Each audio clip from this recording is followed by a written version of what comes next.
তারবিয়াতুল উম্মাহ মাদ্রাসার হিফজ সমাপনী শিক্ষার্থীদের সম্মাননা ও কৃতি শিক্ষার্থীদের পুরস্কার প্রদান উপলক্ষে বার্ষিক ওয়াজ মাহফিলের সম্মানিত সভাপতি মুফতি মাসউদুল করিম দামাত বরকাতুহুমুল আলিয়া মুহতামিম ও শাইখুল হাদিস টঙ্গী দারুল উলুম মাদ্রাসা গুরুত্বপূর্ণ আলোচনা করবেন মাওলানা মাহমুদুল হাসান মুমতাজি, খতিব ঐতিহাসিক রহিম মেটাল জামে মসজিদ তেজগাঁও ঢাকা। মুফতি আবু বকর কাসিমি মুহতামিম ও শাইখুল হাদিস জামিয়া উসমানিয়া ২৭ মাদ্রাসা টঙ্গী গাজীপুর। প্রধান অতিথি প্রফেসর মোহাম্মদ রফিকুল ইসলাম, অধ্যক্ষ টঙ্গী সরকারি কলেজ গাজীপুর। তত্ত্বাবধান ও পরিচালনা মুফতি ওয়াহিদুল্লাহ বিন আব্দুল আজিজ, ইমাম খতিব টঙ্গী সরকারি কলেজ জামে মসজিদ, পরিচালক ছাত্র মাদ্রাসা।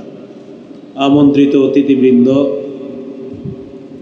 উপস্থিত হজরত উলামায়ে কেরাম, মুসলমান ভাইয়েরা, আল্লাহ তাআলা দরবারে শুকরিয়া আদায় করছি, আল্লাহ আমাদেরকে এই মাহফিলে উপস্থিত হওয়ার তৌফিক দান করেছেন বলি আলহামদুলিল্লাহ। এবং উত্তম ওয়াজের মাধ্যমে ওয়াজাদিলহুম বিল্লাতী হিয়া আহসান, বাতিলপন্থী যারা আছে তাদের সাথে আপনি উত্তম পন্থায় বিতর্ক করেন। ইন্না রাব্বাকা হুয়া আ'লামু বিমান দাল্লা আন সাবিলি, নিশ্চয় আপনার রব অধিক অবগত ওই ব্যক্তির ব্যাপারে যে তার রবের রাস্তা থেকে পথভ্রষ্ট হয়েছে, বিচ্যুত হয়েছে। ওয়া হুয়া আ'লামু বিল মুহতাদিন, তিনি অধিক অবগত হেদায়েত প্রাপ্ত যারা তাদের ব্যাপারেও তিনি অধিক অবগত। আয়াতে আল্লাহ তাআলা নবীজিকে বললেন উদউ, আপনি দাওয়াত দেন, আহ্বান করেন। দাওয়াতের আবিধানিক অর্থ হলো আহ্বান করা, ডাকা। যেমন সূরা বনী ইসরাঈলের 52 নম্বর আয়াতে আল্লাহ বলেন ইয়াউমা ইয়াদউকুম, সেদিন তিনি তোমাদেরকে আহ্বান করবেন, সেদিন তিনি তোমাদেরকে ডাকবেন। দাওয়াত অর্থ যে আহ্বান করা। সূরা বনী ইসরাঈলের 52 নম্বর আয়াতে আল্লাহ বলেন ইয়াউমা ইয়াদউকুম, সেদিন তিনি তোমাদেরকে ডাকবেন, আহ্বান করবেন। আয়াত থেকে বোঝা যায় দাওয়াতের অর্থ আহ্বান করা, ডাকা।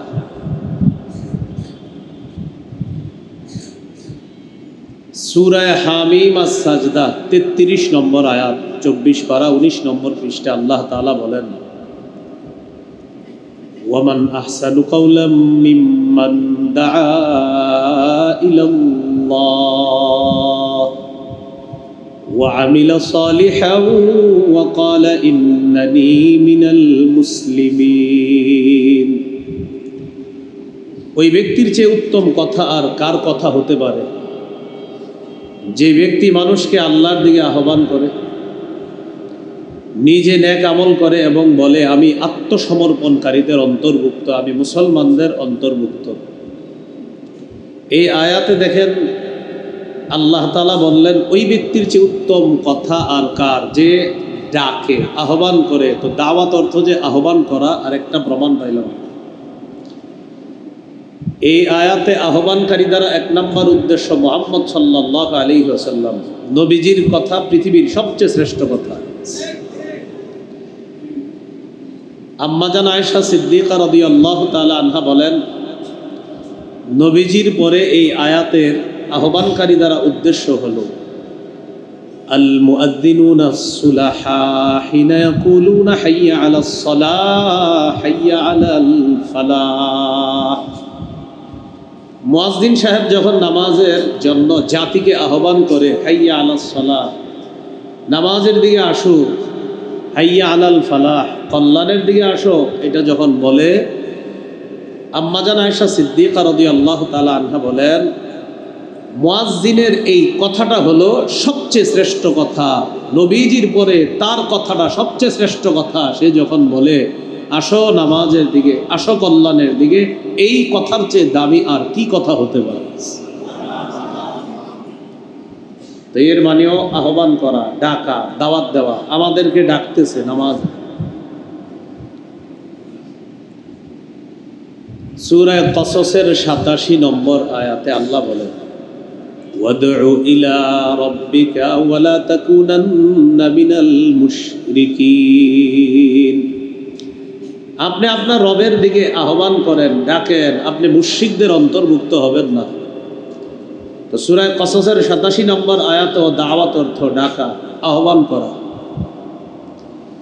সূরা গাফির বা সূরা মুমিনের 41-42 নম্বর আয়াতে আল্লাহ বলেন, ওয়া কওমি মালি আদউকুম ইলান নাজাত ওয়া তাদউনানি ইলান নার تدعونني لأكفر بالله وأشرك به ما ليس لي به علم وأنا أدعوكم إلى العزيز الغفار।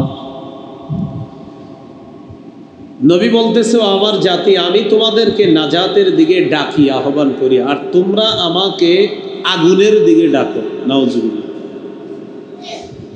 আমি তোমাদেরকে ডাকি নাজাতের দিকে, মুক্তির দিকে, আর তোমরা আমাকে ডাকো আগুনের দিকে। তোমরা আমাকে ডাকো আমি যেন আল্লাহর সাথে কুফরি করি, শিরিক করি, যে ব্যাপারে আমার কোনো জ্ঞান নাই। আর আমি তোমাদেরকে ডাকি মহাপরাক্রমশালী ক্ষমাশীল আল্লাহর দিকে। এই আয়াতেও দাওয়াত অর্থ ডাকা, আহ্বান করা। দাওয়াতের আবিধানিক অর্থ ডাকা। এই দলিল দিচ্ছি আমরা যে আবিধানিক অর্থ ডাকা, আহ্বান করা। এই আয়াত থেকে বুঝতে পারলাম দাওয়াত অর্থ ডাকা, দাওয়াত অর্থ আহ্বান করা। সহিহ বুখারীর বর্ণনা 4487 নম্বর হাদিস। এই হাদিস দিয়ে আমরা এখন প্রমাণ করব ইনশাআল্লাহ দাওয়াত মানি ডাকা, দাওয়াত মানি আহ্বান করা। রাসূলুল্লাহ সাল্লাল্লাহু আলাইহি সাল্লাম বলেন, ইউদআ নূহ আলাইহিস সালাতু ওয়াস সালাম ইয়াউমাল কিয়ামাহ। নূহ আলাইহিস সালাতু ওয়াস সালামকে কিয়ামতের ময়দানে ডাকা হবে, আহ্বান করা হবে। তাহলে দাওয়াত অর্থ ডাকা, ডাকা হবে। তো নূহ নবীকে ডাকার পর আল্লাহ বলবেন, হাল বাল্লাগতা। আচ্ছা, আপনি কি আপনার দাওয়াতের কাজ পৌঁছায় দিয়েছেন জাতির কাছে? আপনি আল্লাহর দিকে যে জাতিকে আহ্বান করেছেন, এটা কি ঠিকঠাক মতো করেছেন? নূহ আলাইহিস সালামকে আল্লাহ এটা বলবেন। ফায়াকুলু নূহ আলাইহিস সালাতু ওয়াস সালাম। নূহ নবী জবাব দিবেন, হ্যাঁ, আমি সঠিকভাবে পৌঁছায় দিয়েছি। রব্বি ইন্নী দাআউতু কওমি লাইলাও ওয়া নাহারা। আমি আমার সম্প্রদায়কে রাতে ডেকেছি, দিনে ডেকেছি, আহ্বান করেছি, দাওয়াত দিয়েছি আপনার দিকে। তাহলে দাওয়াত অর্থ ডাকা, আহ্বান করা। আমি গোপনে দাওয়াত দিয়েছি, প্রকাশ্যে দাওয়াত দিয়েছি। ফালাম ইয়াজিদহুম দুআই ইল্লা ফিরারা। আল্লাহ আমার আহ্বানে, আমার ডাকে তারা সাড়া তো দেয় নাই, বেশিরভাগ পলায়ন করেছে। তো নূহ নবীর এটা আল্লাহ জিজ্ঞাসা করার পর এবার কি করবে? ফায়ুদআ কওমুহু। নূহ নবীর জাতিকে ডাকা হবে, দাওয়াত অর্থ ডাকা। এই যে ডাকা হবে কিয়ামতের মাঠে। ডাকার পর আল্লাহ বলবেন, হাল বাল্লাগাকুম নূহ আলাইহিস সালাতু ওয়াস সালাম। আচ্ছা, নূহ নবী কি তোমাদের কাছে দাওয়াতের কাজটা পৌঁছিয়ে দিয়েছে? আমার দিকে আহ্বানের কাজ এটা কি পৌঁছিয়ে দিয়েছে? তোমাদেরকে আমার পথে ডেকেছে? আল্লাহ জিজ্ঞাসা করবে। প্রথমে কাকে জিজ্ঞাসা করলেন? নবীকে, এরপর জাতিকে। নূহ নবীর জাতি জবাব দিবে, মা আতানা মিন নাযীর আও মা আতানা মিন আহাদ। না আল্লাহ, দাওয়াত দেওয়া দূরের কথা, আমার কাছে তো কেউ আসেই নেই। দাওয়াত দেওয়া দূরের কথা, আমাদের কাছে কেউ আসেই নেই, আমাদেরকে কেউ সতর্ক করে নাই। দাওয়াত তো দূরে, আসেই নেই আমাদের কাছে।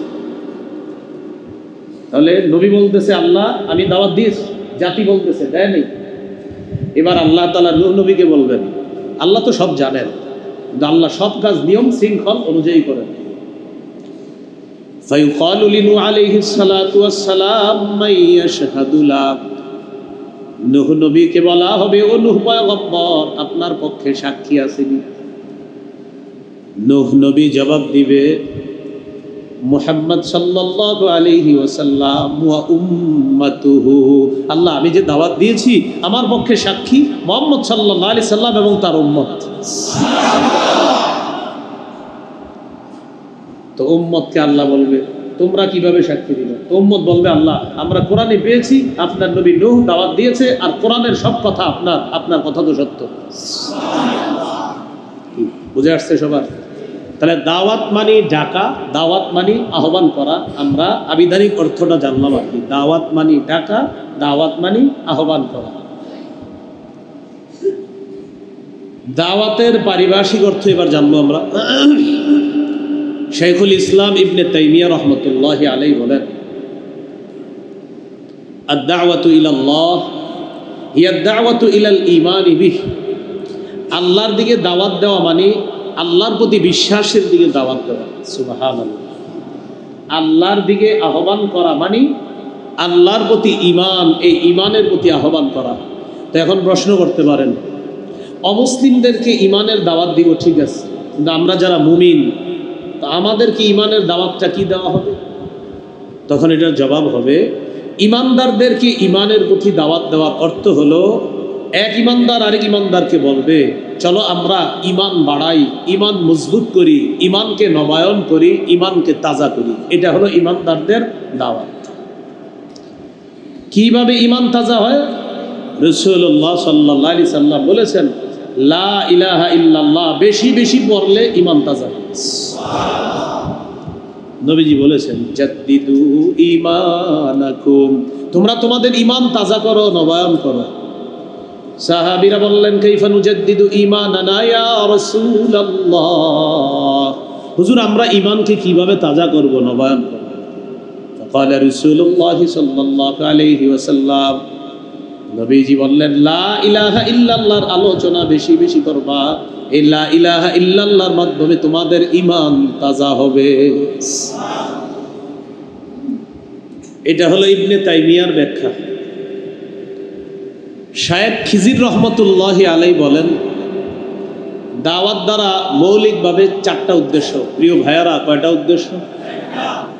হাসসুন নাসি আলাল হুদা ওয়াল খাইরি ওয়াল আমরি বিল মা'রুফি ওয়ান নাহি আনিল মুনকার। মানুষকে হেদায়েতের দিকে উৎসাহিত করা, কল্যাণের দিকে উৎসাহিত করা, সৎ কাজের আদেশ করার প্রতি উৎসাহিত করা, অসৎ কাজ থেকে নিষেধ করার প্রতি উৎসাহিত করা। এখানে বোঝার আছে। আমি আপনাদেরকে বললাম, প্রিয় ভাইয়েরা চলেন আমরা হেদায়েতের আলোচনা বেশি বেশি করি, আমরা হেদায়েত শিখি, শিখার পর হেদায়েতটা আরেকজনের কাছে পৌঁছাইয়া দিই। এটা হেদায়েতের প্রতি উৎসাহিত করা। ভাই চলেন আমরা কল্যাণমূলক কিছু কাজ করি, অন্যদেরকেও চলেন কল্যাণমূলক কাজে আমরা অংশগ্রহণ করাই। এই হলো কল্যাণের দাওয়াত। ভাই চলেন আমরা সৎ কাজের আদেশ করি। এই যে আমি আপনাদেরকে বললাম, এটা আমার দাওয়াত। আর এটা বলার পরে আমরা সবাই মিলেমিশে আবার যখন সৎ কাজের আদেশ করব, এটা হবে আমাদের দাওয়াত। তো বললাম, ভাই চলেন আমরা অসৎ কাজের নিষেধ করি। আমি আপনাদেরকে বলে দেওয়াটা এটা আমার দাওয়াত। বলার পর আপনারা আবার কাউকে অসৎ কাজ থেকে নিষেধ করা, এটা আপনার দাওয়াত। সুবহানাল্লাহ। এটা শায়েখ খিজির রহমতুল্লাহ আলাইহির ব্যাখ্যা। এখন কথা হলো ঈমানের প্রতি আহ্বান করা। ঈমান কাকে বলে? ঈমানের আবিধানিক অর্থ আত-তাসদীক, মেনে নেওয়া। ঈমানের পারিভাষিক অর্থ আত-তাসদীকু বিমা জাআ বিহি রাসূলুল্লাহ সাল্লাল্লাহু আলাইহি ওয়াসাল্লাম ওয়াল ইকরারু বিহি। নবী আল্লাহর পক্ষ থেকে যা নিয়ে এসেছেন তা বিশ্বাস করা এবং তা মুখে স্বীকার করার নাম ঈমান। অধিকাংশ মুহাদ্দিসিনে কেরামের মতে তিন জিনিসের নাম ঈমান। এটা শিক্ষণীয়। কয় জিনিসের নাম ঈমান? التصديق بالجنان والإقرار باللسان والعمل بالأركان।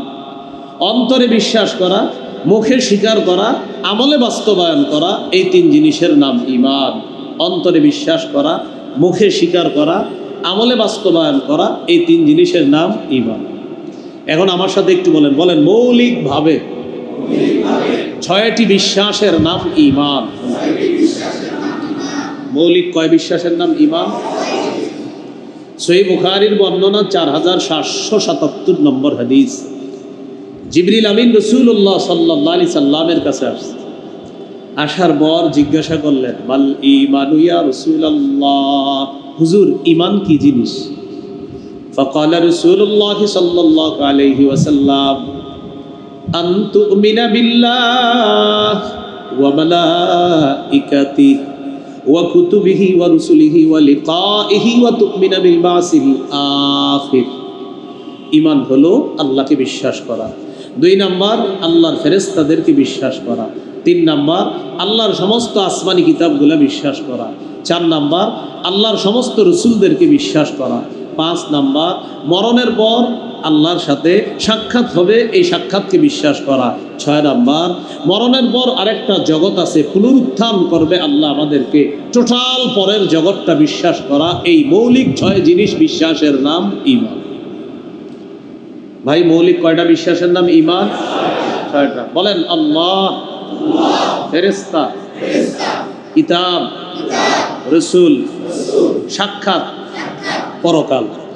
এই 6 বিশ্বাসের নাম ঈমান। এই 6 বিশ্বাসের নাম কি? ঈমান। তো এই কথাগুলা দাওয়াত দিতে হবে একজন আরেকজনকে। আল্লাহ আমাদেরকে কথাগুলা বুঝে শুনে একে অপরের এই সুন্দর দাওয়াতগুলা দেওয়ার তৌফিক দান করে। এই গেল দাওয়াতের আবিধানিক পারিভাষিক অর্থ। এখন আমরা জানবো দাওয়াতের ধারাক্রম, পর্যায়ক্রমে কিভাবে দাওয়াত শুরু হল। সূরা আরাফের 65 নম্বর আয়াতে আল্লাহ বলেন, ওয়া ইলা আদিন আখাহুম হুদা ফাকালা ইয়া কওমি ইবুদুল্লাহা মা লাকুম মিন ইলাহিন গায়রু। আমি আদ জাতির নিকট তাদের ভাই হুদ নবীকে প্রেরণ করলাম। হুদ নবী তার জাতিকে দাওয়াত দিয়েছেন, হে আমার সম্প্রদায়, তোমরা আল্লাহর ইবাদত করো, তিনি ছাড়া কোনো ইলাহ নাই। এই যে বললেন তোমরা আল্লাহর ইবাদত করো, তিনি ছাড়া কোনো ইলাহ নাই, এটাই হলো দাওয়াত। হুদ নবী তার জাতিকে বললেন তোমরা আল্লাহর ইবাদত করো, তিনি ছাড়া কোনো ইলাহ নাই, এটা দাওয়াত। সূরা আরাফের 73 নম্বর আয়াতে আল্লাহ বলেন, ওয়া ইলা তামুদ আখাহুম সালিহা ফাকালা ইয়া কওমি ইবুদুল্লাহা মা লাকুম মিন ইলাহিন গায়রু। আমি সামুদ জাতির নিকট তাদের ভাই সালেহ আলাইহিস সালামকে পাঠালাম, তিনি তার জাতিকে দাওয়াত দিলেন, হে আমার সম্প্রদায়, তোমরা আল্লাহর ইবাদত করো, তিনি ছাড়া কোনো ইলাহ নাই। সূরা আরাফের 85 নম্বর আয়াতে আল্লাহ বলেন, ওয়া ইলা মাদিয়ানা আখাহুম শুআইবা ফাকালা ইয়া কওমি ইবুদুল্লাহ। আমি মাদিয়ান জাতির নিকট, মাদিয়ানবাসীর নিকট শুআইব নবীকে পাঠাইলাম, তিনি তার জাতিকে দাওয়াত দিলেন, হে আমার সম্প্রদায়, আল্লাহর ইবাদত করো। এইভাবে আস্তে আস্তে ঈসা নবী পর্যন্ত সবাই দাওয়াত দিয়েছে। ঈসা নবীর পর আমাদের নবী সর্বশেষ নবী হিসাবে যাকে আল্লাহ তাআলা মনোনীত করেছেন, মুহাম্মদ সাল্লাল্লাহু আলাইহি ওয়াসাল্লাম। আল্লাহ তাআলা আমাদের নবীকে হুকুম করলেন। সূরা মাইদার 67 নম্বর আয়াতে আল্লাহ বলেন, ইয়া আইয়ুহার রাসূল বাল্লিগ মা উনজিলা ইলাইকা মির রাব্বিক। হে রাসূল, আপনি তাবলীগ করেন, আপনি প্রচার করেন, আপনার প্রতি আল্লাহর পক্ষ থেকে যা নাজিল করা হয়েছে এগুলা আপনি প্রচার করেন, এগুলা আপনি অন্যের কাছে পৌঁছায়া দেন। এই তাবলীগ করা, প্রচার করা, কোরআনের সঠিক কথাগুলা, হাদিসের সঠিক কথাগুলা বাণী পৌঁছিয়ে দেওয়া, এটা দাওয়াত। এটা কি ভাই? দাওয়াত। তাহলে নবীজিকে আল্লাহ হুকুম করলেন, হুকুম করার পরে কি বলে দেখেন, ইল্লাম তাফআল ফামা বাল্লাগতা রিসালাতা। আপনি যদি তাবলীগের কাজ না করেন, প্রচারের কাজ না করেন, তাহলে আপনি আপনার উপর অর্পিত দায়িত্ব পালন করেননি বলে আপনি বিবেচিত হবেন। নবীজি সাল্লাল্লাহু আলাইহি সাল্লাম প্রথমে গোপনে দাওয়াতের কাজ করতে থাকলেন। এরপর সূরাতুশ শুআরার একটা আয়াত আল্লাহ নাজিল করলেন, ওয়া আনদির আশীরাতাকাল আকরাবিন। নবী, আপনি আপনার নিকট আত্মীয়দেরকে দাওয়াত দেন, ভীতি প্রদর্শন করেন, জাহান্নামের ভয় দেখান। এই আয়াত নাজিল হওয়ার পর সাইদান নবী সাল্লাল্লাহু আলাইহি ওয়াসাল্লাম আলা সাফা, রাসূলুল্লাহ সাল্লাল্লাহু আলাইহি সাল্লাম সাফা পাহাড়ের উপর উঠলেন। সাফা পাহাড়ের উপর ওঠার পর তার জাতিকে আল্লাহ নবী আহ্বান করলেন, ইয়া বানি ফিহরিন ইয়া বানি আদিয়িন লিবুতুনি কুরাইশ। কুরাইশের বিভিন্ন এলাকার নাম ধরে ধরে ডাকলেন, ও কুরাইশের অমুক সম্প্রদায়, এদিকে আসো, তোমাদের সাথে আমার কথা আছে। পাহাড়ের উপর আল্লাহর নবী দাঁড়িয়ে আছেন, দলে দলে মানুষ আসতে লাগলো নবীর কথা শোনার জন্য। فجعل الرجل اذا لم يستطيع ان يخرج ارسل رسولا لينظر ما هو। কোন ব্যক্তি যদি আসতে না পারছে, তিনি আরেকজনকে পাঠায় দিয়েছে, যাও তো মোহাম্মদ কেন ডাকে, একটু দেখো তো সে কি বলতে চায়, তার কথা একটু শুনে আসো। সবাই আসছে সাফা পাহাড়ের সামনে। ফাজা আবু লাহাব আসছে, ওয়া কুরাইশ আসছে। নবীজি সকলকে লক্ষ্য করে বললেন, أرأيتكم لو أخبرتكم أن خيلا بالوادي تريد أن تغير عليكم أكنتم مصدقيا। আমি যদি তোমাদেরকে বলি এই পাহাড়ের পিছনে একদল শত্রু সেনা অপেক্ষা করতেছে, যারা তোমাদের উপর অতর্কিত হামলা চালাবে, আমি যদি তোমাদেরকে বলি এই পাহাড়ের পিছনে একদল শত্রু সেনা অপেক্ষা করছে, যারা তোমাদের উপর অতর্কিত হামলা চালাবে, আকুনতুম মুসাদ্দিকিয়া, আচ্ছা তোমরা কি আমার কথা বিশ্বাস করবা? সবাই জবাব দিলেন, ক্বালু নাআম মা জাররাবনা আলাইকা ইল্লা সিদকা। অবশ্যই বিশ্বাস করব, আমরা সারা জীবন যাচাই বাছাই করে দেখেছি তুমি কখনো সত্য ছাড়া মিথ্যা কথা কখনো বলো না, তুমি সব সময় সত্য কথাই বলো, তুমি যা বলবা আমরা সত্য বলেই এটা মেনে নিই। ডায়লগটা কিন্তু মাত্র দিস, যা বলবে সব মেনে নেবে। তো নবীজি এটা শোনার পর বললেন, তাহলে শোনো আমি কি বলি। ফাইন্নী নাযীরুল লাকুম বাইনা ইয়াদাই আযাবিন শাদীদ। তোমরা আল্লাহকে আল্লাহ মানো, এক আল্লাহকে যদি আল্লাহ না মানো, তিনি তোমাদেরকে কঠিন আযাবের মধ্যে শাস্তি দিবেন। আমি এই কঠিন আযাবের ভয় তোমাদেরকে দেখাইতেছি। আল্লাহর সাথে শিরিক করা যাবে না, লাত উজ্জা মানাত ইত্যাদির যে পূজা করছো এগুলো আর করা যাবে না, এক আল্লাহকে আল্লাহ মেনে নাও। নবী দাওয়াত দিলেন। একটু আগে কিন্তু বলছে তুমি সব সত্য কথা বলো। এটা বলার পর আবু লাহাব দাঁড়ায় গেছে, দাঁড়ায় বলতেছে, তাব্বান লাকা সাইরাল ইয়াউম আলিহাদা জামাআতানা। মুহাম্মদ, তুমি কি আমাদেরকে এজন্য একত্রিত করেছো? তোমার সারাটা দিন ধ্বংস হোক। বলেন নাউজুবিল্লাহ। আমরা কাজ কাম দিয়ে আসছি তোমার কথা শোনার জন্য, আর তুমি এটা কি বলো? তখন আল্লাহ আয়াত নাজিল করলেন, আমার নবী ধ্বংস হবে না। তাব্বাত ইয়াদা আবি লাহাবি ওয়া তাব। আবু লাহাবের দুই হাত ধ্বংস হোক, সে নিজেও ধ্বংস হোক। আমার নবীকে যে বলবে ধ্বংস, আমি আল্লাহ তাকে ধ্বংস করে দেব। তখন এই আয়াত নাজিল। এই হলো প্রকাশ্যে দাওয়াত। বুঝে আসছেন এতটুকু? আচ্ছা, আমরা গুরুত্বপূর্ণ একটা আলোচনার দিকে যাইতেছি, এখনো আলোচনাটা আসি নেই, হ্যাঁ, আস্তে ধীরে যাচ্ছি আমরা। তো রাসূলুল্লাহ সাল্লাল্লাহু আলাইহি সাল্লাম দাওয়াত দিলেন, প্রকাশ্যে শুরু করলেন। এখন কথা হলো, আমাদের নবী শেষ নবী, আমাদের নবীর পরে আর নবী হবে না। সহিহ বুখারীর বর্ণনা 3535 নম্বর হাদিস, 3535 কত হয়? 3535। قال رسول الله صلى الله عليه وسلم إن مثلي ومثل الأنبياء من قبلي كمثل رجل بنى بيتا فأحسنه وأجمله। নবীজি বলেন, আমার দৃষ্টান্ত আর আমার পূর্ববর্তী নবীদের দৃষ্টান্ত এমন এক ব্যক্তির মতো, যে ব্যক্তি একটি সুন্দর ঘর বানিয়েছে। ফাআহসানাহু ওয়া আজমালা, ঘরটা সুন্দরভাবে সাজিয়েছে। এটা একটা ঘর। ইল্লা মাউদিআ লাবিনাতিন ফি যাওয়িয়া, ঘরের কোনায় একটা ইটের জায়গা ফাঁকা আছে। ঘরটা সাজাইছে অনেক সুন্দর করে, একটা ইটের জায়গা ফাঁকা আছে। সমাপ্ত হলো না অসমাপ্ত? খুব খেয়াল করেন, কিন্তু একটা ঘর সুন্দরভাবে সাজানো হয়েছে, যা যা যত সুন্দর করা যায় করছে, কিন্তু একটা ইট লাগাইলেন।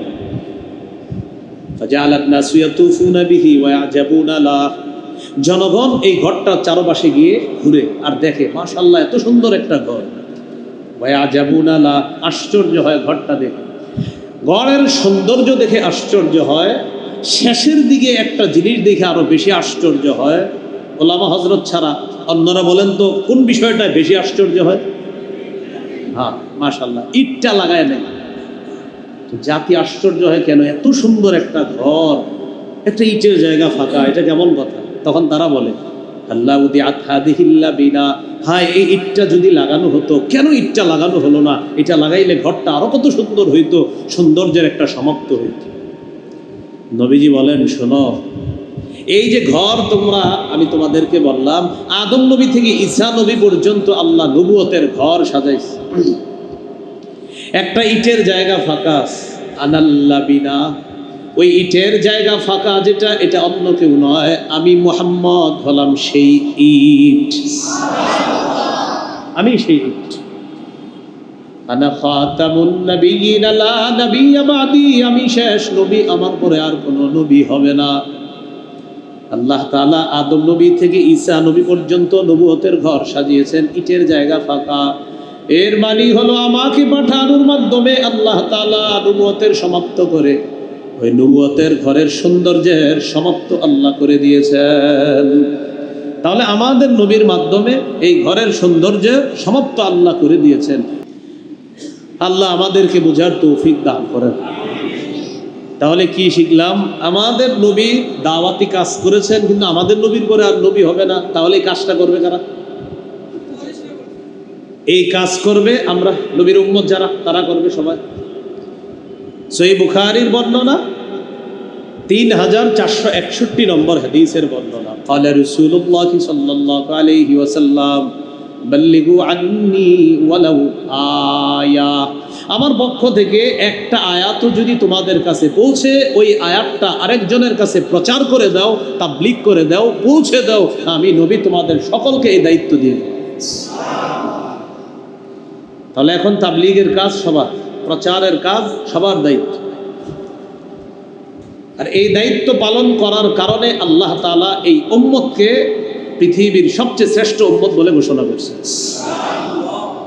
সূরা আলী ইমরান 110 নম্বর আয়াতে আল্লাহ বলেন, কুনতুম খায়রা উম্মাতিন উখরিজাত লিন-নাস তা'মুরুনা বিল মা'রুফি ওয়া তানহাউনা আনিল মুনকার, তোমরাই শ্রেষ্ঠ উম্মত, তোমাদেরকে জাতির কল্যাণের বের করা হয়েছে, তোমরা সৎ কাজের আদেশ করবা, অসৎ কাজের নিষেধ করবা।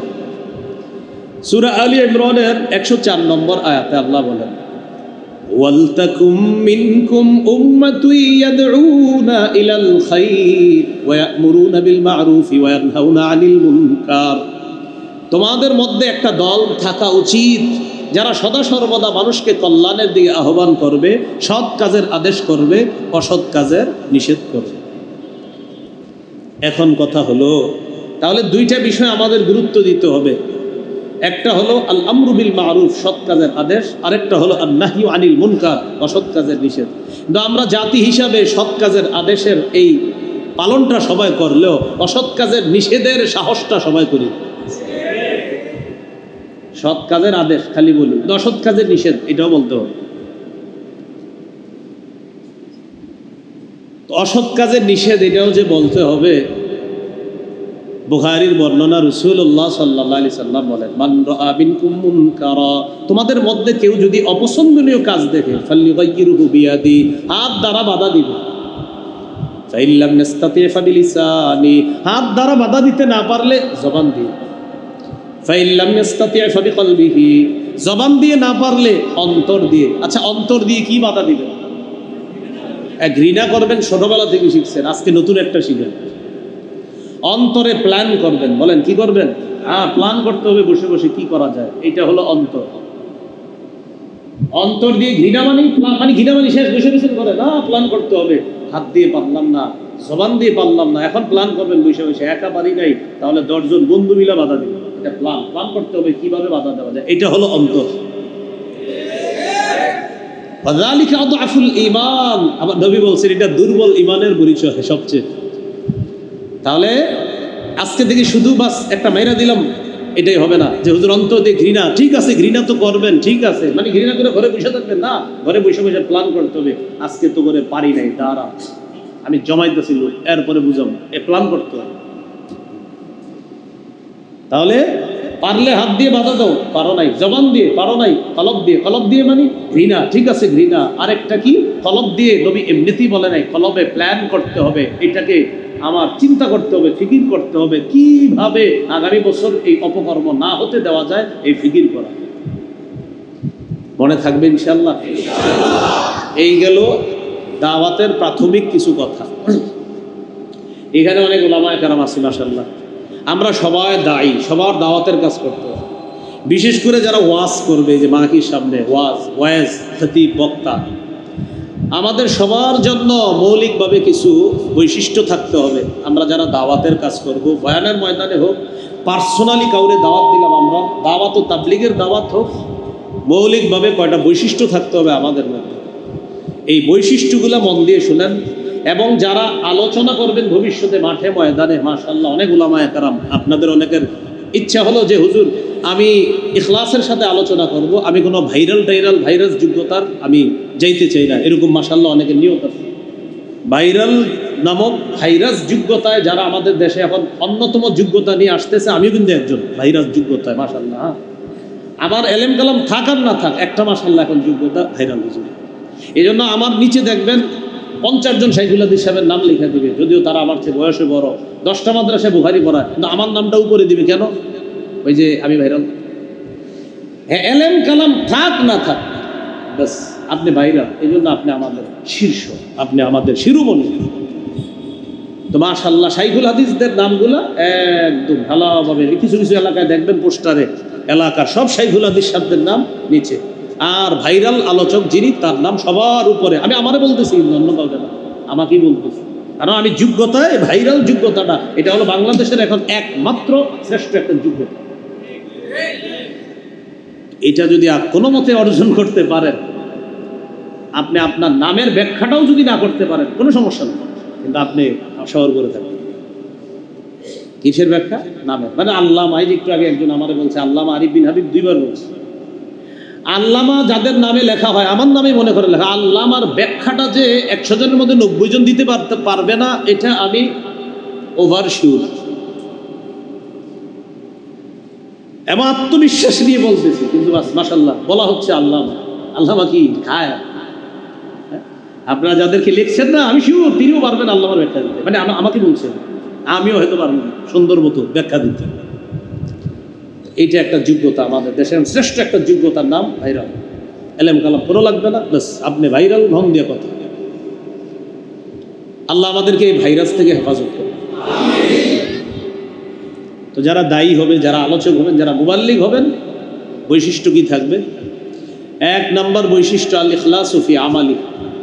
দাওয়াত দেওয়া এটা একটা আমল, এই আমলের মধ্যে ইখলাস থাকবে, এটা 1 নম্বর বৈশিষ্ট্য। নাসাইর হাদিস 3140 নম্বর হাদিস, এই হাদিসের মধ্যে আছে, এক ব্যক্তি রাসূলুল্লাহ সাল্লাল্লাহু আলাইহি সাল্লামকে জিজ্ঞাসা করলেন, আরাআইতা রাজুলান গাজা ফি সাবিলিল্লাহি ইয়ালতামিসুল আজরা ওয়াদ যিকরা ফামা লাহু ইয়া রাসূলুল্লাহ। ইয়া রাসূলুল্লাহ, এক ব্যক্তি আল্লাহর রাস্তায় জিহাদ করে, তার উদ্দেশ্য হলো 2টা। 1 নাম্বার আল্লাহর কাছে সওয়াব কামাই করা, 2 নাম্বার মানুষ যেন তাকে বলে সে বড় মুজাহিদ। সে বড় কি? মুজাহিদ। হুজুর সে কোনো সওয়াব পাবে? নবীজি বললেন লা শাইআ লাহু, সে কিছুই পাবে না। আআদাহা সালাসা মাররাত, 3 বার আল্লাহ নবীকে প্রশ্নটা করলেন, হুজুর সে কিছুই পাবে না, কিছুই পাবে না, কিছুই পাবে না। নবী বললেন লা শাইআ লাহু, লা শাইআ লাহু, লা শাইআ লা, কিছুই পাবে না, কিছুই পাবে না, কিছুই পাবে না। প্রিয় ভাইরা, আমি আপনাদের সামনে বয়ান করতেছি, আমার উদ্দেশ্য আল্লাহর কাছ থেকে সওয়াব কামাই করা। আরেকটা উদ্দেশ্য পুরো দুনিয়ার মানুষ ছিল, আমারে বেড়া একটা। নবীজি বলেন কিছুই পাবে না, কিছুই পাবে না, কিছুই পাবে না। খালাস। হাদিসের শেষে নবী বলেন, ইন্নাল্লাহা লা ইয়াকবালু মিনাল আমালি ইল্লা মা কানা লাহু খালিসা।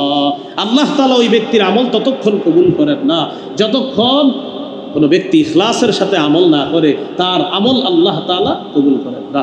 এই জন্য প্রিয় ভাইয়েরা, ইখলাস থাকতে হবে দাওয়াতের কাজে। আমি আল্লাহকে খুশি করার জন্য বয়ান করব, আল্লাহ যদি জাতির কাছে আমাকে পরিচিত করে দেয় আলহামদুলিল্লাহ, না করে তাও আলহামদুলিল্লাহ, কারণ আমার কাজ তো রবের জন্য।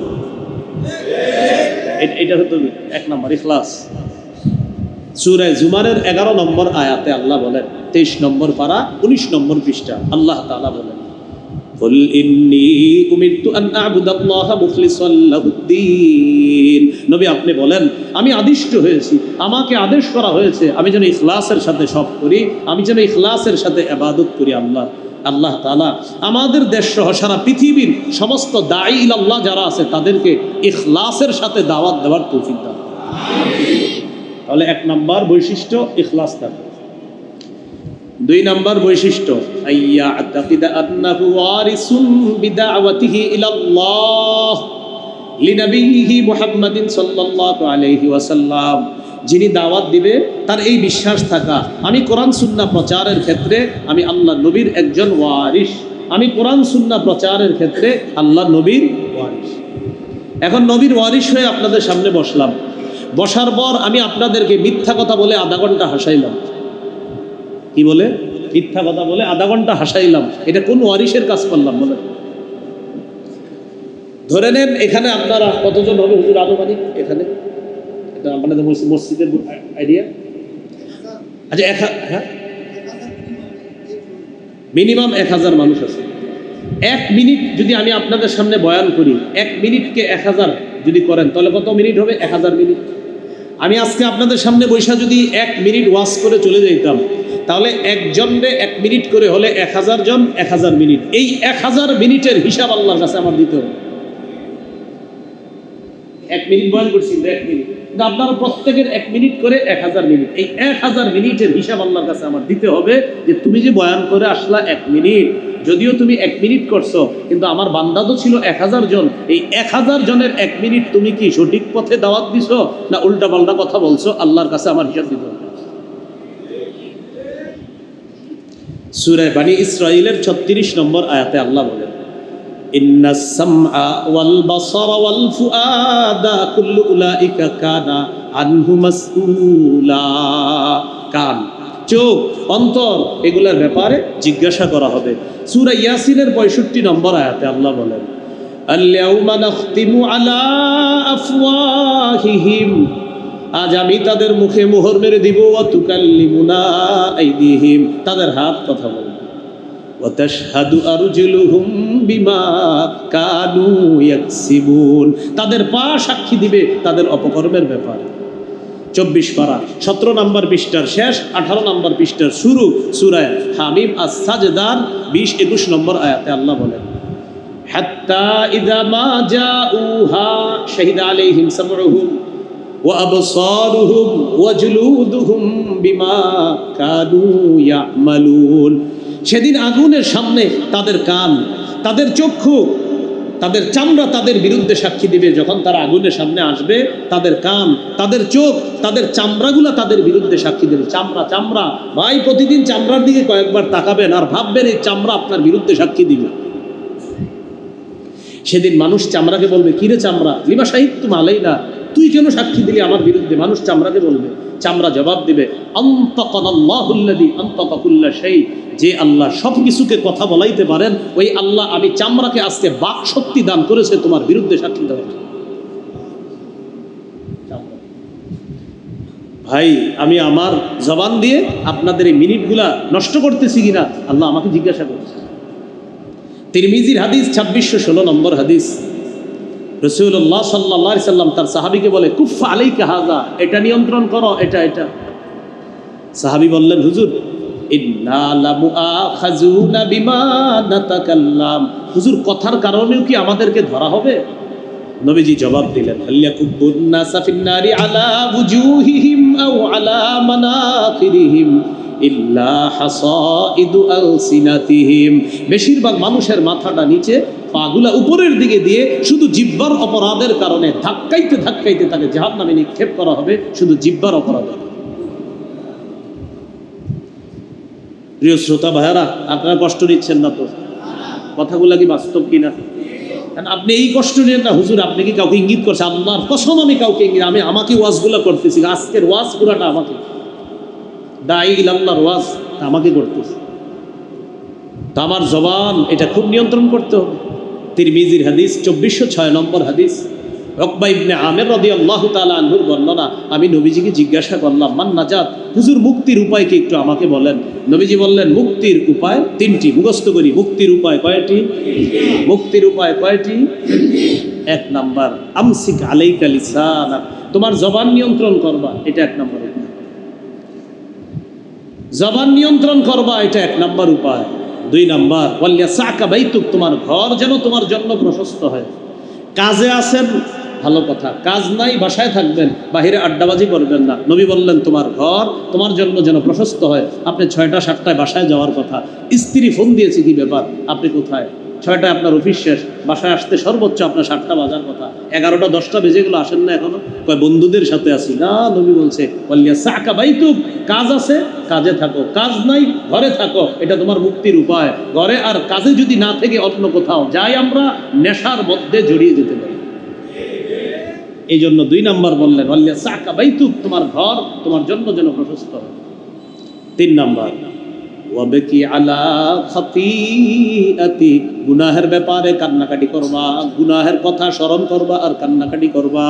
তাহলে 3টার মধ্যে একটা, জবান নিয়ন্ত্রণ করা।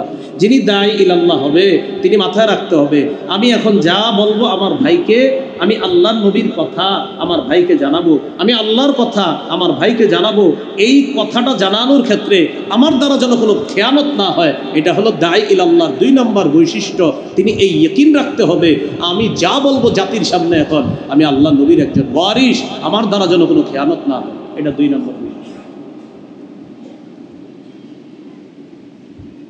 হাদিসের একটা কিতাব আছে সিলসিলাতুস সহিহা, এই কিতাবের 2700 নম্বর হাদিস। বিদায় হজের ভাষণে রাসূল সাল্লাল্লাহু আলাইহি সাল্লাম বলেন, ইয়া আইয়ুহান নাস ইন্না রাব্বাকুম ওয়াহিদ, হে মানুষ তোমাদের রব একজন। ওয়া ইন্না আবাকুম ওয়াহিদ, তোমাদের পিতা একজন। পিতা বলতে ওই আদি পিতা আদম আলাইহিস সালাম, অর্থাৎ তোমাদের মূল সর্বপ্রথম যে বাবা তিনি একজন। এরপর নবী যেটা বললেন, আলা লা ফাদ্দালি আরবিয়্যিন আলা আজমিয়্যিন ওয়ালা লি আজমিয়্যিন আলা আরবিয়্যিন ওয়ালা লি আহমার আলা আসওয়াদ ওয়ালা লি আসওয়াদ আলা আহমার ইল্লা বিত্তাকওয়া। আরবের উপর অনারবের কোনো শ্রেষ্ঠত্ব নাই, অনারবের উপর আরবের কোনো শ্রেষ্ঠত্ব নাই, লাল মানুষের উপর কালা মানুষের কোনো শ্রেষ্ঠত্ব নাই, কালো মানুষের উপর লাল মানুষের কোনো শ্রেষ্ঠত্ব নাই, সাদা মানুষের কোনো শ্রেষ্ঠত্ব নাই, ইল্লা বিত্তাকওয়া, তাকওয়ার মাধ্যমে হবে শ্রেষ্ঠত্ব। আরব অনারব, অনারব আরব, কালো সাদা, সাদা কালো, কেউ কারো উপর শ্রেষ্ঠ না। নবী বলেন, হ্যাঁ, যার তাকওয়া বেশি সে আল্লাহর কাছে বেশি শ্রেষ্ঠ। 26 পারা 16 নম্বর পৃষ্ঠা এটাই বলছে সূরা কাফে আল্লাহ, ইন্না আকরামাকুম ইনদাল্লাহি আতকাকুম, আল্লাহর কাছে তোমাদের মধ্যে সবচেয়ে সম্মানিত এই ব্যক্তি, যে ব্যক্তি সবচেয়ে বেশি আল্লাহকে ভয় করে। তাহলে একটু শিখি আমরা, আরবের অনারবের, কালো সাদা, এটা কি কোনো শ্রেষ্ঠত্বের মাপকাঠি? মাপকাঠি কি? তাকওয়া। বলেন মাপকাঠি কি? এটা বলার পর নবীজি বললেন, আচ্ছা শোনো, হাল বাল্লাগতু, আমি কি আমার তাবলিগটা তোমাদের কাছে পৌঁছেছি? আমি কি আমার দাওয়াত তোমাদের কাছে পৌঁছিয়েছি? আমি আমার দায়িত্ব কি পালন করেছি? সব সাহাবীরা বললেন, জি হুজুর আপনি পালন করেছেন। তখন নবী বললেন, ফাল্যুবাল্লিগিশ শাহিদুল গায়বা, তোমরা যারা উপস্থিত আছো অনুপস্থিতদের কাছে আমার কথাগুলা তাবলীগ করে দিবা, প্রচার করে দিবা, এই দায়িত্ব আমি নবী তোমাদের সকলকে দিয়ে গেলাম। তাহলে আমরা আল্লাহর নবীর এই দাওয়াত, এই আমানতের ওয়ারিস আমরা, এই আমানত আমাদের কাছে আসছে, এই আমানত পৌঁছানোর ক্ষেত্রে কোনো খেয়ানত করা যাবে না। 3 নম্বর বৈশিষ্ট্য, যিনি দাঈ ইলাল্লাহ হবে, যিনি আল্লাহর দিকে দাওয়াত দিবে, তার 3 নম্বর বৈশিষ্ট্য আইয়াকুনা সাবিতা, তিনি মজবুতভাবে দাওয়াত দিতে হবে, অবিচলভাবে, পিছপা হওয়া যাবে না। সূরা আনকাবুতের 14 নম্বর আয়াতে আল্লাহ বলেন, ওয়ালাকাদ আরসালনা নূহান ইলা কওমিহি ফালাবিথা ফীহিম আলফা সানাতিন ইল্লা 50 আমা, আমি নূহ নবীকে তার জাতির কাছে প্রেরণ করলাম, তিনি তাদের মাঝে 950 বছর দাওয়াত দিলেন। জাতি তার দাওয়াতে বেশিরভাগ শুধু পলায়ন করেছে, তার দাওয়াত গ্রহণ করে নাই, বেশিরভাগ মানুষ শুধু পলায়ন করেছে, তার দাওয়াত নেয় নাই। এরপরেও তিনি ৯৫০ বছর দাওয়াত। আল্লাহ কোরআনে বলছে আর কি 50 বছর কম 1000 বছর, এইভাবে বলছে। তাহলে অবিচল ভাবে দাওয়াত দেওয়া। এই ব্যাপারে আরেকটা দৃষ্টান্ত নেই, সহিহ বুখারীর বর্ণনা 240 নম্বর হাদিস। রাসূলুল্লাহ সাল্লাল্লাহু আলাইহি সাল্লাম কাবা চত্বরে নামাজ পড়তেছে, একটু মন দিয়ে শুনেন। পাশে কাফেররা বসা। কাফেরদের মধ্যে একজন বলে উঠল, আইয়ুকুম ইয়াজিউ বিসালা জাজুরি আলি ফুলান, তোমাদের মধ্যে কে পারবা অমুক এলাকায় যাবা, যাওয়ার পর ওটের নারী বুড়ি প্রস্রাব পায়খানা এগুলা আনবা, আনার পর ফায়াদউহু আলা যহরি মুহাম্মাদিন ইদা সাজাদা, মুহাম্মদ যখন সিজদায় যাবে তখন তার কাঁধের মধ্যে ওটের প্রস্রাব, ওটের পায়খানা, নারী বুড়িগুলা সিজদা অবস্থায় মুহাম্মদের উপর রেখে দিবা। বলেন উকবাহ, উকবাহ এই পাপিষ্ট দাঁড়াইছে, পুরো নামটা উকবা ইবনে আবি মুআইদ। সে দাঁড়াইছে, দাঁড়ায় বলল আমি পারবো। ওই এলাকায় গেছে, ওটের নারী বুড়ি, ওটের পায়খানা, গোবর এগুলা নিয়ে আসছে। আসার পর আমাদের নবীজি সেজদায় গেছে, যাওয়ার পর নবীজির এই কাঁধের থেকে এই জায়গার মধ্যে ওটের নারী বুড়ি গোবরগুলা সেজদা অবস্থায় নবীর এই পিঠের মধ্যে রেখে দিস। খুব কষ্ট হইতেছে নবীজি, মাথা উঠাইতে পারতেছে না সেজদা থেকে। আব্দুল্লাহ ইবনে মাসউদ রাদিয়াল্লাহু তাআলা আনহু বলেন, আমি দূর থেকে তামাশা দেখতেছি। লাউ কান আলী মানআতুন, হ্যাঁ আমি যদি বাধা দিতে পারতাম, আমিও পারতেছিলাম না, কেউ গেলেই তাকে পিটাবে কাফের। নবীজি যখন সেজদা এইভাবে, আর উপরে এইভাবে ওটের পায়খানাগুলা, ওটের মলগুলা নবীজির পিঠের উপরে, ইয়াদহাকুনা, কাফেররা হাসাহাসি করতেছে, ইউহিলু বাদুহুম আলা বাদিন, একজন আরেকজনের উপর হাসতে হাসতে পড়ে যাচ্ছে। নবী সিজদার মধ্যে আছে। উম্মত, মুয়াজ্জিন 5 বার আল্লাহ তাআলা মুয়াজ্জিনের কণ্ঠে বলে হাইয়া আলাস সালাহ, হাইয়া আলাল ফালাহ। আমার আপনার মন এখনো নরম হয় না, একটু মসজিদে যাব, মাথায় আনেন আমার হাবিব সিজদায় পড়ে আছে, গোবর ইত্যাদি নাপাকির কারণে হাবিব সিজদা থেকে মাথা উঠাইতে পারতেছে। কত কষ্ট করে আমাদের কাছে আমানত রেখে গেছে। ফাতেমা রাদিয়াল্লাহু তাআলা আনহা আয়েশা নবীজির উপর থেকে এই নাপাকিগুলো সরাইছে, এরপর নবী মাথা উঠাইছে। দাওয়াতের কাছ থেকে নবী পিছপা হন নাই। দায়ীর 3 নম্বর বৈশিষ্ট্য ইয়াকুনা সাবিতা, মজবুতভাবে অটল থেকে দাওয়াতের কাজ করা। 4 নাম্বার, বলেন আমার সাথে, কথার কষ্ট, কর্মের কষ্ট সহ্য করার মানসিকতা থাকা। যিনি আল্লাহর পথে দাওয়াত দিবে তিনি কথার কষ্ট সহ্য করতে হবে, কর্মের কষ্ট সহ্য করতে হবে। মানুষ কষ্ট দিবেই থাকে, কথা দিয়েও কর্ম দিয়ে, এটা সহ্য করতে হবে। সূরা আনআমের 34 নম্বর আয়াতে আল্লাহ বলেন, ওয়ালাকাদ কুযযিবাত রুসুলুম মিন ক্বাবলিকা ফাসাবারু আলা মা কুযযিবু ওয়া উযু হাত্তা আতাহুম নাসরুনা। নবী, কাফেররা আপনাকে মিথ্যাবাদী বলে, কষ্ট নিয়েন না। আপনার পূর্বে সব রসুলদেরকে মিথ্যাবাদী বলা হয়েছে, কষ্ট দেওয়া হয়েছে। তারা এই মিথ্যাবাদী বলার পরেও সহ্য করেছে, কষ্টগুলা তারা সহ্য করেছে। এক পর্যায়ে আমার সাহায্য তাদের কাছে আসছে, আপনার কাছেও আমার সাহায্য আসবে। তাহলে মিথ্যাবাদী বলছে, আল্লাহ বলছে সান্ত্বনা দিচ্ছে, কষ্ট নিয়েন না। আপনার পূর্বে রসুলদেরকেও মিথ্যাবাদী বলা হয়েছে, তারা ধৈর্য ধরেছে। আপনার পূর্বে রসুলদেরকে কষ্ট দেওয়া হয়েছে, তারা ধৈর্য ধারণ করেছে। আপনাকেও তারা কষ্ট দিবে, আপনাকে তারা মিথ্যাবাদী বলবে। হাবিব, আপনি কষ্ট নিয়েন না। এই যুগেও দেখবেন এক ব্যক্তি কোরআনের আলোচনা করতেছে বসে বসে, পাশ থেকে একজন এসে কয়, হুজুর আপনি এটা না কয়ে আরেকটা বলেন, এটা না বলে আরেকটা বলেন। বেচারার মাইক কেড়ে নিচ্ছে জাতি। উনি কোরআনের কথা উনি বলতেছে, আমি তো কোরআনের কথাই বললাম ভাই। তো কেন আপনি এই বিষয় ছাড়া আর কোনো বিষয় নেই? আরে উনি তো কোরআনের বিষয় বলতেছে, আরেক বিষয় আরেক হুজুর বলবে, সমস্যা কি? ওনারা এটাই বলতে দেন। মাইক কেড়ে নিচ্ছে। মাইক কেড়ে নেওয়াটা আবু জাহেল উতবা সাইবাদের বৈশিষ্ট্য, আর সহ্য করাটা নবীর বৈশিষ্ট্য। আলেমদেরকে এই ইচ্ছা মতো এমন করেন না। আর বুঝেন কি, হুজুরে আজকে যা করলাম, বিবির গিয়ে হাসতে হাসতে বলেন না, বুঝলেন, বিবির কাছে গিয়ে আবার বলে, আজকে অমুক হুজুরে যা কইলাম ইচ্ছা মতো কইছেন। মসজিদের ইমাম মুয়াজ্জিনকে ইচ্ছা মতো ঝাড়েন মাঝে মাঝে না, অপেক্ষায় থাকেন।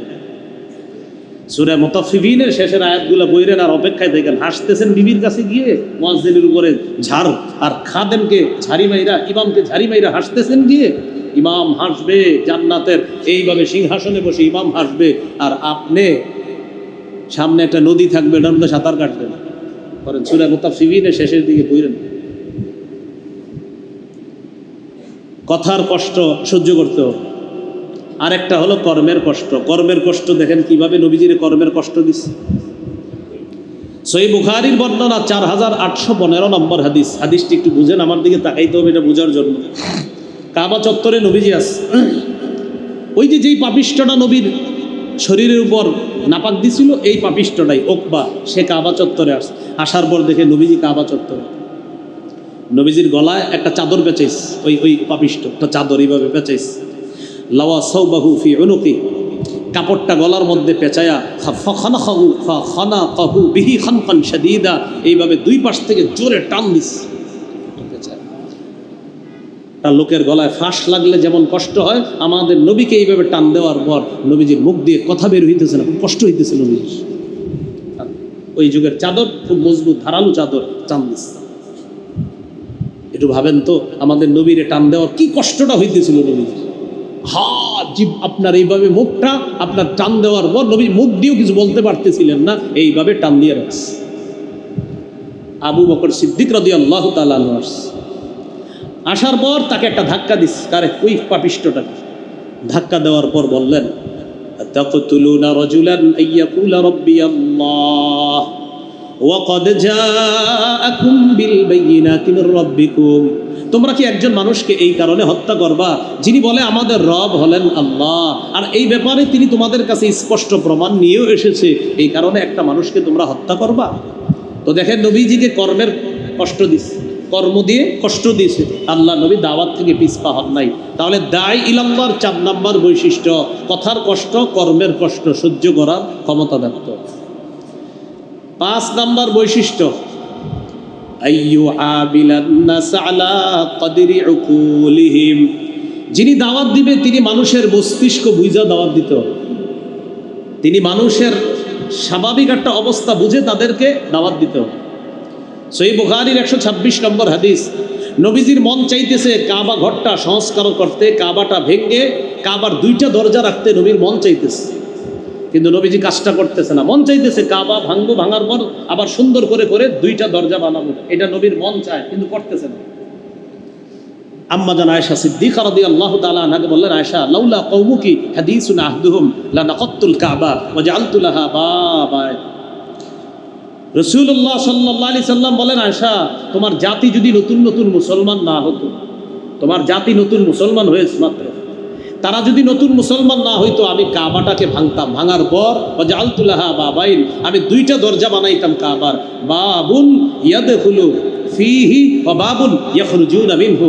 একদম আমি এটা করতে যাই, ওরা অনেকে বুঝবে না বিষয়টা, তাই আল্লাহ রসুল তাদের চাহিদা অনুযায়ী নবী তখন কাজ মুলতবি করলেন, যে কাজটা পরবর্তীতে আব্দুল্লাহ ইবনে জুবায়ের রাদিয়াল্লাহু তাআলা আনহু করেছেন।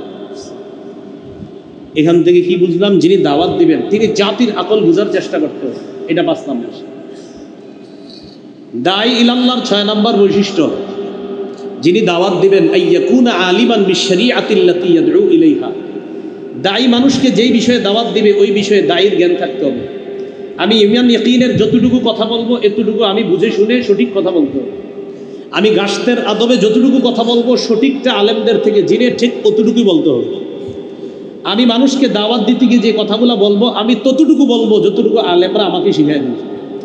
আমি এই জাতীয় উল্টাপাল্টা কথা বলবো না যে এমন একজনকে অনুসরণ করলাম যেই ব্যক্তি কোরআনের অপব্যাখ্যা করে, হাদিসের অপব্যাখ্যা করে, আর আমিও তার অনুসরণে আজাইরা কিছু কথা বললাম, তাহলে যে শিখাইলো সেও পথভ্রষ্ট হবে, আর যারা শিখলেন আপনারাও পথভ্রষ্ট হবে। কথা কি বুঝে আসতেছে? আচ্ছা আচ্ছা, তাহলে যে বিষয়ে দাওয়াত দিবেন এই বিষয়ে আপনার জ্ঞান থাকতে হবে। তো এই বিষয়ে জ্ঞান থাকার জন্য আপনি আলেমদের কাছ থেকে শিখতে হবে, আর আলেমদের কাছ থেকে না শিখে যদি কোনো বদভ্রষ্ট কারো কাছ থেকে আপনি শিখেন আর তাকে অনুসরণ করেন, নিঃসন্দেহে আপনি গোমরা হবেন এবং হতভাগা হবেন। আল্লাহ হেফাজত করেন। সূরা বনী ইসরাঈলের 36 নম্বর আয়াতে আল্লাহ বলে দিয়েছেন, ইন্নাস সামআ ওয়াল বাসারা ওয়াল ফুআদা কুল্লু উলাইকা কানা আনহু মাসউলা। চোখ, কান, অন্তর এগুলার ব্যাপারে জিজ্ঞাসা করা হবে, মুখের ব্যাপারেও জিজ্ঞাসা করা হবে। আমি মুখ দিয়ে উল্টাপাল্টা বললাম কিনা একটু আগে বলছি, এটার ব্যাপারে জিজ্ঞাসা করা হবে। তাই আমি যতটুকু বলবো জেনে বুঝে সঠিক কথা বলবো। হ্যাঁ, এরপরও বলার পর যদি আমার কোনো ভুল হয় আর আলেমরা যদি ধরিয়ে দেয়, এই ভুলটা আমার মেনে নিয়ে শুধরে নিতে হবে। না, কিন্তু আপনারা যারা ভক্ত আছেন, ভক্তরা মানতেই চান না, যায় যিনি ভক্ত হয় আর কি সাধারণত, না আরিফ বিন হাবিব হুজুর উনি ভুল করতেই পারে না, এরকম যদি ভক্ত হন, আল্লাহর রাস্তে আপনি আমার ভক্ত না, আপনি আমার শত্রু। এই মানসিকতা রাখা যাবে না যে আমি যাকে অনুসরণ করি, আমি যার ভক্ত, আমার হজরতেও ভুল করতে পারে, আর আলেমরা যদি এই ভুল ধরিয়ে দেয়, এই ভুল তিনি মেনে নিতে হবে, স্বীকার করতে হবে। কিন্তু আমাদের বর্তমান সমাজের সংস্কৃতি হয়ে গেছে, আমি যার অনুসরণ করি উনি ভুল করে, আর আলেমরা ধরিয়ে দেয়, এটা সেও মানে না, ভক্তরাও মানে না। এটা করা যাবে না। এটা হলো 6 নাম্বার, যে যেই বিষয়ে দাওয়াত দিব জেনে বুঝে সঠিকটা বলবো, ভুল বলার চেষ্টা করবো না, বলে ফেললে আলেম ধরিয়ে দিলে সেই ভুল শুধরে নিবে ইনশাআল্লাহ। 7 নাম্বার, যিনি দাওয়াত দিবেন, যাদেরকে দাওয়াত দিবেন তাদের কল্যাণকামী হতে হবে। আমি আপনাদেরকে আজকে বয়ান করতেছি, আমি আপনাদের কল্যাণকামী হতে হবে। সহিহ বুখারীর 57 নম্বর হাদিস, জারির রাদিয়াল্লাহু তাআলা আনহু বলেন, বায়াতু রাসূলুল্লাহ সাল্লাল্লাহু আলাইহি সাল্লাম আলা ইকামিস সালাহ ওয়া ইতাইজ যাকাত ওয়া নুসহি লিকুল্লি মুসলিম। আমি রসুলের কাছে বায়াত হয়েছি এই শর্তে, আমি নামাজ কায়েম করব, আমি যাকাত আদায় করব, আমি সকল মুসলমানের কল্যাণ কামনা করব। ভাই, যিনি আলোচক ওয়াজ করবে, যিনি খতিব বয়ান দিবে, যিনি ইমাম জাতির মুসল্লিদের ইমাম হবে, যিনি আলেম ওলামায়ে কেরাম জাতির রাহবার হবে, তাদের দায়িত্ব কর্তব্য 7 নাম্বার, তারা জাতির কল্যাণকামী হবে। আল্লাহর কসম বলছি, আমাদের দেশের ওলামায়ে কেরাম, সারা পৃথিবীর আলেমরা আপনাদের শত্রু না, আপনাদের কল্যাণকামী। আলেমরা যেই ভুলগুলা ধরিয়ে দেয়, আল্লাহর রাস্তে মেনে নেন, হাতে পায়ে ধরে বলছি মেনে নেন। যদি মেনে না নেন, আরে 2-4 জন আলেম ভুল করতে পারে, লাখ লাখ আলেম ভুল করবে, এটা আপনার মাথায় কিভাবে আসে? মেনে নেন, আলেমরা আপনাদের কল্যাণকামী। আরে আলেম আপনারে কিছু বললে বলেন, ওনার কি সার্থকতা আছে এখানে?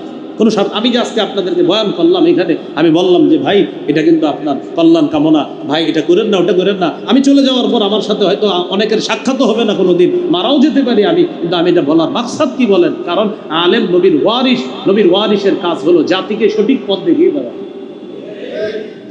তাহলে কল্যাণ কামনা করতে হবে। 7 নাম্বার, দাঈ ইলাল্লাহ, ওয়াইজ, খতিব, আলোচক, মুবাল্লিগের 7 নাম্বার গুণ, তিনি যাকে তাবলীগ করবে, যার কাছে প্রচার করবে, যাকে দাওয়াত দিবে, তার কল্যাণকামী হতে হবে। 8 নাম্বার, যাদেরকে দাওয়াত দিব তাদের জন্য দোয়া করতে হবে। যেমন আজকে আপনাদেরকে এখানে দাওয়াত দিয়ে আমি চলে গেলাম আরেক জায়গায়, আমার দায়িত্ব কর্তব্য, আমি পৃথিবীর যেখানে যাই আপনাদের জন্য দোয়া করা। আপনারা আমার সামনে নেই, কিন্তু আপনার জন্য দোয়া করা। এই জন্য আমি প্রায় দোয়াতে বলি, আল্লাহ, আমি দুনিয়াতে যাদের সামনে বসেছি, যারা আমার সামনে বসেছে, আমি সবসময় বলি, আমার ছাত্র, আমার উস্তাদ, আমার সহপাঠী, আমার মা বাবা, আমার সামনে যারা বসছে, আমি যাদের সামনে বসছি, সবার সাথে আপনি আমাকে জান্নাতে দেখা করেন। এটা আপনারা আমার দোয়ায় যারা শরীক হন, প্রায় সবাই দেখবেন আমি দোয়াটা বলি। তো 8 নাম্বার, যাদেরকে দাওয়াত দিব তাদের হেদায়েতের দোয়া করা। সহিহ বুখারীর বর্ণনা 2937, 2937 নম্বর হাদিস, নবীজিকে বলা হলো, হুজুর দাউস গোত্র নাফরমান, তাদের বিরুদ্ধে বদদোয়া করেন। হুজুর দাউস গোত্র নাফরমান, তাদের বিরুদ্ধে বদদোয়া করেন। আমাদের নবী বললেন, আল্লাহুম্মা হদি দাউসা ওয়াতি বিহিম, আল্লাহ দাউসকে আপনি হেদায়েত দান করেন। ভাই আমার কথাটা বুঝেন, হুজুর দাউস গোত্র নাফরমান, তাদের বিরুদ্ধে বদদোয়া করেন। নবীজি বললেন, আল্লাহুম্মা হদি দাউসান, আল্লাহ দাউসকে হেদায়েত দান করেন। দেখেন আমাদের নবী কত মায়া। ওয়াতি বিহিম, আল্লাহ তাদেরকে ইসলামের ছায়াতলে নিয়ে আসেন, ইসলামের ছায়াতলে নিয়ে আসেন। তো যিনি দাঈ ইলাল্লাহ হবে, তার সাথে কারো যদি কখনো খারাপ আচরণ হয়েও যায়, মনে করেন আমি দাওয়াত দিলাম আর কেউ খারাপ আচরণ আমার সাথে করে ফেললো, দাঈ ইলাল্লাহর কর্তব্য হলো এই কষ্টটা মনের মধ্যে না রেখে তার হেদায়েতের জন্য দোয়া করা। এই বৈশিষ্ট্য, এটা 8 নম্বর। দাঈ ইলাল্লাহ যিনি হবে, তার 9 নম্বর বৈশিষ্ট্য এবং গুরুত্বপূর্ণ বৈশিষ্ট্য, তিনি যা বলবেন সে অনুযায়ী নিজেও আমল করবেন। সূরাতুস সফফির 2-3 নম্বর আয়াতে আল্লাহ বলেন, ইয়া আইয়ুহাল্লাযীনা আমানু লিমা তাকুলুনা মা লা তাফআলুন, হে ঈমানদারগণ, এমন কথা কেন বলো যা নিজেরা করো না। কাবুরা মাকতান ইনদাল্লাহি আন তাকুলু মা লা তাফআলুন, যা নিজেরা তোমরা করো না, এই কাজটা, এই কথাটা বলা, এটা ঘোরতর অপরাধ।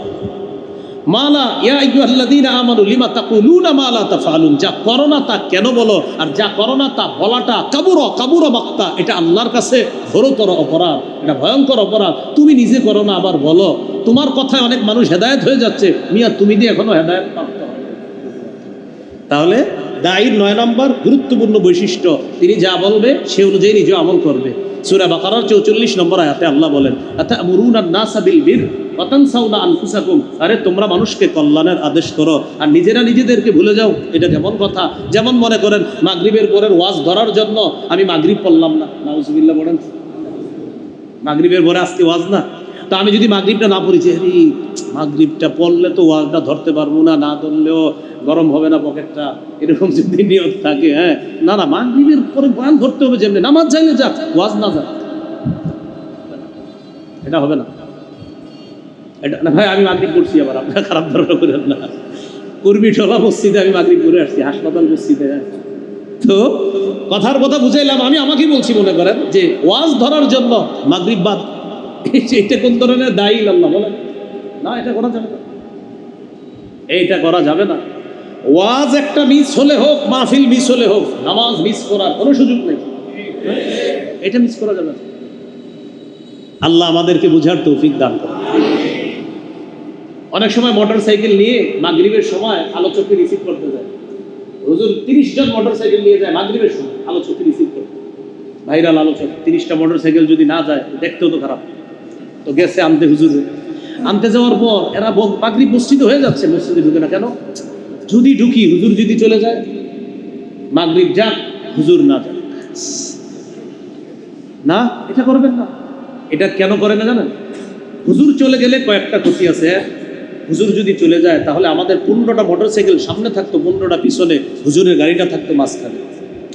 এখন হুজুর যদি চলে যায় আমাদের এই শোডাউনটা হলো না, এটা 1 নম্বর ক্ষতি। 2 নম্বর ক্ষতি, হুজুর চলে গেলে ভিডিওটা হবে না, ভিডিও যদি না হয় আগামীকাল ফেসবুকে দিতে পারলাম না, ফেসবুকে দিয়ে আমরা লিখতাম আরেক বিন হাবিবের সাথে কাটানো কিছু মুহূর্ত, এটা তো আমরা লিখতে পারলাম না। এই জন্য মাগরিব যাক হুজুর না যাক না। সূরা নিসার 103 নম্বর আয়াত, ইন্নাস সালাতা কানাত আলাল মুমিনিনা কিতাবাম মাওকুতা, মুমিনদের উপর সময় মতো নামাজ পড়া ফরজ। সহিহ বুখারী 527 নম্বর হাদিস, আব্দুল্লাহ ইবনে মাসউদ রাদিয়াল্লাহু তাআলা আনহু বলেন, সালতু রাসূলুল্লাহ সাল্লাল্লাহু আলাইহি সাল্লাম আইয়ুল আমালি আহাব্বু ইলাল্লাহ, আমি নবীকে প্রশ্ন করলাম, হুজুর আল্লাহর কাছে সবচেয়ে পছন্দনীয় আমল কোনটি?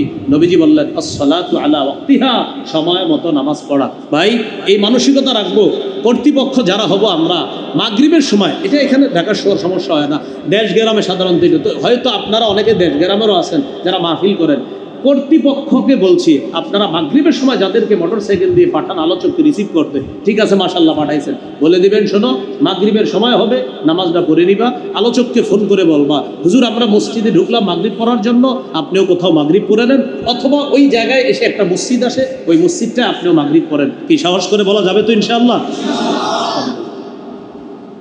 এই হলো আপনার দায়ী ইলাল্লাহর 9 নম্বর বৈশিষ্ট্য। আমি যা বলবো তা আমারও পালন করতে হবে। তা আমি আপনাদেরকে নামাজের ওয়াজ করলাম, আমি যদি এটা না পড়ি তো হলো না তো বিষয়টা। এই জন্য 9 নম্বর গুরুত্বপূর্ণ বৈশিষ্ট্য। রাসূলুল্লাহ সাল্লাল্লাহু আলাইহি সাল্লামের একটি হাদিস আমরা সবাই মনে রাখবো, বিশেষ করে আমি যেন সারা জীবন মনে রাখতে পারি, আমার জন্য দোয়া করবেন, এবং যারা আলোচনা করে তারা যেন মনে রাখতে পারে। রাসূলুল্লাহ সাল্লাল্লাহু আলাইহি সাল্লাম বলেন, রাআইতু লাইলাতান তুসরিয়া বি রিজালান তুকরাজু শাফাহুহুম বিমাকারিজা মিনান নার। আমি মেরাজের রাতে রওনা করলাম, যাওয়ার সময় একদল মানুষের পাশ দিয়ে আমি অতিক্রম করলাম, দেখি তাদের জিহ্বা, তাদের ঠোঁটগুলা আগুনের কেচি দ্বারা কাটা হচ্ছে। তো আমি যখন দেখলাম তাদের ঠোঁট এইভাবে কাটা হচ্ছে, আমি প্রশ্ন করলাম, জিবরিল এরা কারা? জিবরিল আমিন জবাব দিলেন, হা উলাই খতাবা উম্মতিক, হুজুর এরা আপনার উম্মতের বক্তারা, এরা আপনার উম্মতের বক্তা, আপনার উম্মতের আলোচক।